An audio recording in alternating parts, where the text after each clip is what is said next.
Il-ġenituri ta' Jean Paul Sofija, il-Partit Nazzjonalista u issa anke l-editorjal ta' Times of Malta kollha jappellaw lill-Gvern għall-istess ħaġa. Hemm bżonn li ssir inkjesta pubblika dwar it-traċedja li seħħet f'Kordin meta bini li kien fi stat ta' kostruzzjoni ħasat il-ħajja taż-żagħżugħ Jean Paul Sofija.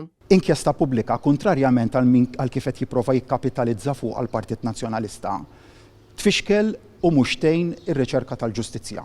Il-fans li l-Gvern qed jirrifjuta li ssir inkjesta pubblika qed ikun ikkunsidrat minn ħafna bħala azzjoni li tmur kontra r-rule of law. Madankollu, Roberta Bela għadu sal-lum jirrifjuta li ssir din l-investigazzjoni separata hekk kif qed jara bħala pass li skont il-Prim Ministru tfixkel minflok tgħin biex toħroġ il-verità. L-editorjal ta' Times qabbel dan il-pass ta' Roberta Bela mal-azzjonijiet ta' Joseph Muscat, meta dan kien irrifjuta li ssir inkjesta pubblika dwar l-assassinju ta' Defni Caruana Galizja. L-istess editorjal staqsa jekk Roberta Bela hux qed jirrifjuta li ssir din l-inkjesta pubblika għal raġunijiet personali.